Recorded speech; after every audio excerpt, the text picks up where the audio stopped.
এখন আমি আপনাদের সামনে স্বাস্থ্যসম্মত উপায়ে কিভাবে স্যালাইন বাড়িতে গুলিয়ে নিতে পারেন তাই শেয়ার করছি।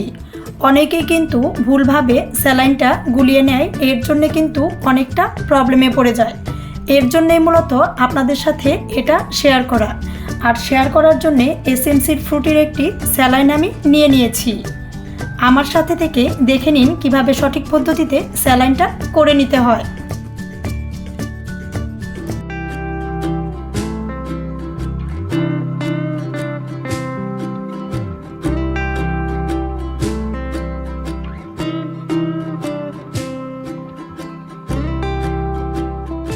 স্যালাইনটা বানিয়ে নেওয়ার জন্য অবশ্যই প্রথমত পরিষ্কার করে হাত ধুয়ে নিতে হবে।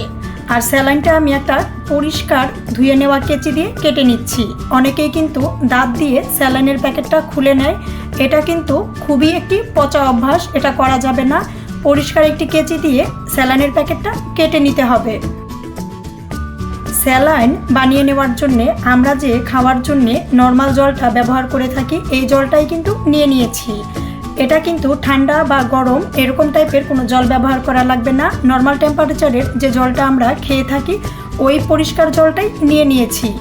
আর জলের মাপটা কিন্তু অবশ্যই প্যাকেটের গায়ে লেখা থাকবে। লেখা দেখে ঠিক ওই পরিমাণ জল নিয়ে স্যালাইনটা গুলে নিতে হবে। জলের মাঝে স্যালাইনের প্যাকেট থেকে স্যালাইনটুকু আমি নিয়ে নিচ্ছি। কেটে দিয়ে দেওয়া নির্দেশনা অনুযায়ী আমি কিন্তু 500 মিলি বা আধা কেজি জলের সাথে স্যালাইনটুকু দিয়ে পরিষ্কার একটি চামচ দিয়ে খুব ভালো করে মিশিয়ে নিচ্ছি। খুব ভালো করে মিশিয়ে নিলেই কিন্তু আমাদের খাওয়ার জন্যে স্যালাইনটা রেডি হয়ে যাবে।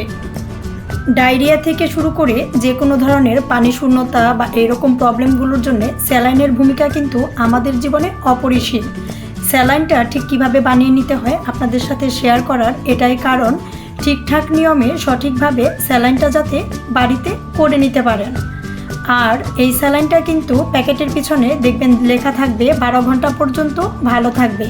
12 ঘন্টা পর গুলিয়ে নেওয়া জলটা অবশ্যই ফেলে দিতে হবে। এটা কিন্তু 12 ঘন্টা পরে আর খাওয়া যাবে না। আর স্যালাইনের প্যাকেট কেনার সময় অবশ্যই ডেটটা আছে কিনা এটা কিন্তু দেখে নিতে হবে। সুস্থ থাকার জন্যে স্বাস্থ্যকর বিভিন্ন রকম রেসিপিগুলো পাওয়ার জন্যে আমাদের চ্যানেলটি সাবস্ক্রাইব করে আমাদের চ্যানেলের সাথেই থাকবেন।